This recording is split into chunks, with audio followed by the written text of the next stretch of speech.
Nous sommes avec Nathalie Arthaud, tête de liste de lutte ouvrière aux élections européennes. Bonjour. Bonjour. Merci d'être avec nous. Alors vous avez lancé hier, c'est ça votre liste pour les européennes.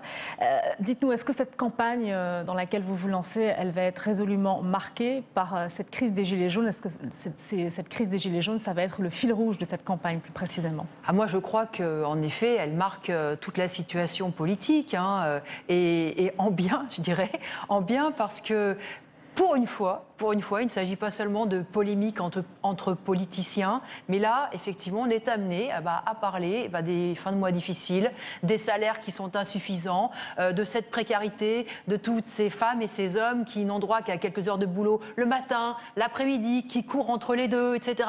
Donc enfin, on parle des problèmes des classes populaires, les problèmes les plus importants, les problèmes aussi, évidemment, des petites retraites, de toutes ces femmes aussi qui, après avoir élevé des enfants, n'arrivent plus à retrouver un vrai emploi. Donc oui, bien sûr que ça marque toute la période, ça marquera cette campagne. Et moi, j'espère qu'y compris cette pression qui est mise par en bas, elle continuera de s'exercer parce qu'elle est salutaire. Alors, on en est à l'acte 20 de ce mouvement des Gilets jaunes qui a débuté le 17 novembre. Pour beaucoup d'observateurs, c'est très difficile de définir ce mouvement. Vous parlez des plus défavorisés. C'est vrai que c'est ce qui marque, en tout cas, ce mouvement des Gilets jaunes. Mais il n'y a pas que des défavorisés parmi eux, puisque les profils sont très divers. Vous reconnaissez, vous, dans ce mouvement ?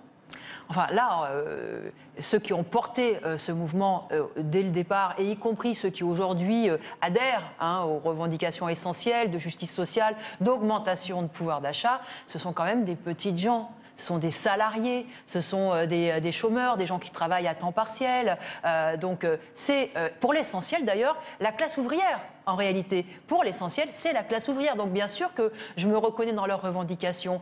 Là où moi je pense qu'il faudrait aller plus loin dans la démarche, c'est que je ne pense pas que seulement demander des comptes à Macron soit suffisant. Voilà. Je pense que les comptes, il faut aussi les demander aux grandes entreprises, au grand patronat, à tous ceux qui exploitent effectivement les travailleurs, qui aspirent le fruit du travail collectif et qui l'accumulent à un pôle de la société. Parce que augmenter le pouvoir d'achat, augmenter les salaires, les pensions de retraite, ça ne peut réellement se faire que si on prend sur les profits. Que si on prend sur les dividendes qui sont versés aujourd'hui à ces grands actionnaires. Donc il s'agit aussi de contester la politique de ces grands groupes industriels et financiers. Et là, je pense que le mouvement, il a atteint une certaine limite. Parce que pour véritablement avoir un levier, pour obtenir tout ça, il faudrait que ce mouvement se développe dans les entreprises, c'est-à-dire au cœur même des grands groupes capitalistes. C'est-à-dire comment il peut se développer? Eh bien, au travers des grèves. Au travers des grèves. Vous savez, ce mouvement des Gilets jaunes, moi je pense qu'il nous a laissé entrevoir les capacités de révolte et de pression des classes populaires par en bas. Il montre qu'effectivement la force, qu'on peut collectivement effectivement faire pression sur ceux qui dirigent. Bon, avec quel levier au sein des entreprises et syndicats, par exemple, parce qu'on sait que le rapprochement entre ce mouvement des Gilets jaunes et les mouvements syndicaux n'est pas forcément évident. Ce que ce mouvement a montré, c'est qu'on peut effectivement pendant 4 mois occuper les ronds-points ou manifester le samedi sans que ça gêne beaucoup les Michelin, les Peugeot, la BNP Paribas, enfin voilà, tous ces grands groupes qui font la pluie et le beau temps sur l'économie. Ça ne les touche pas tellement. Donc qu'est-ce qui peut les toucher? C'est effectivement les travailleurs au travers de leur grève, de leur mobilisation dans les entreprises. Parce que ce sont eux qui peuvent toucher finalement au cœur de cette société bourgeoise. Et justement, vous en avez discuté de ça avec quelques figures emblématiques des Gilets jaunes, vous les avez approchées? Bien sûr, mais nous, depuis le début, nous disons notre solidarité. Nous allons discuter effectivement avec les Gilets jaunes en leur disant, nous sommes des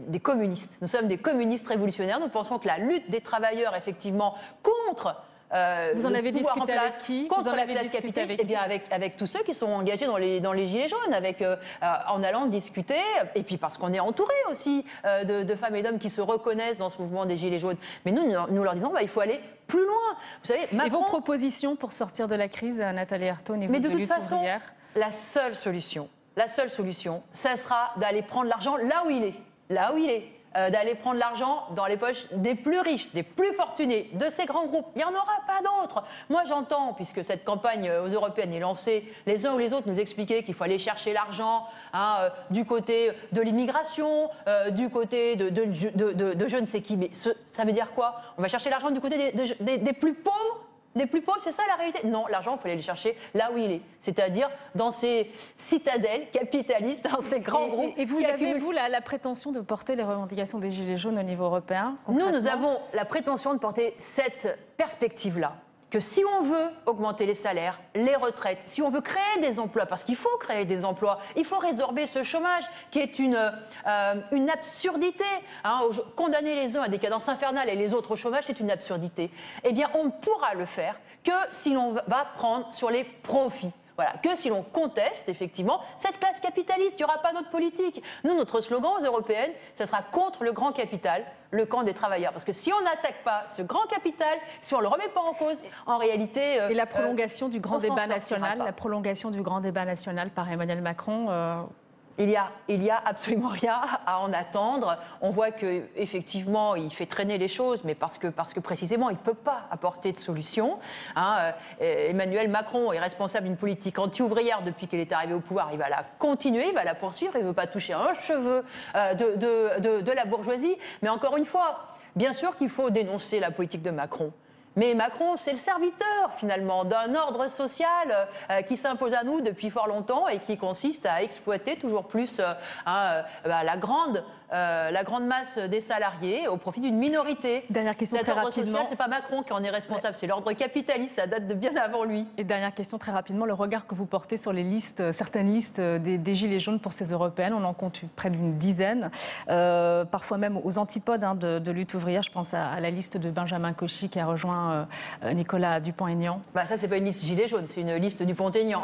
Voilà. Non, mais moi, ce que je pense, c'est que les Gilets jaunes qui se sont dit, eh bien, il faut qu'on soit là aussi aux européennes et qu'on fasse entendre notre voix aux européennes, moi, je trouve ça tout à fait légitime, c'est tout à fait normal. Nous militons tous les jours pour effectivement dire au travail, il va falloir qu'on mène le combat, il va falloir, y compris, qu'on conteste toute cette société, parce que cette société nous amène à la crise, à la catastrophe, etc. C'est notre combat de tous les jours. Eh bien, c'est normal que dans les élections et dans ces campagnes politiques, eh bien, on ait envie de le faire, et nous, on le fera, effectivement, avec notre drapeau, celui des communistes révolutionnaires. Merci beaucoup Nathalie Arthaud. Je rappelle que vous êtes tête de liste de lutte ouvrière aux élections européennes.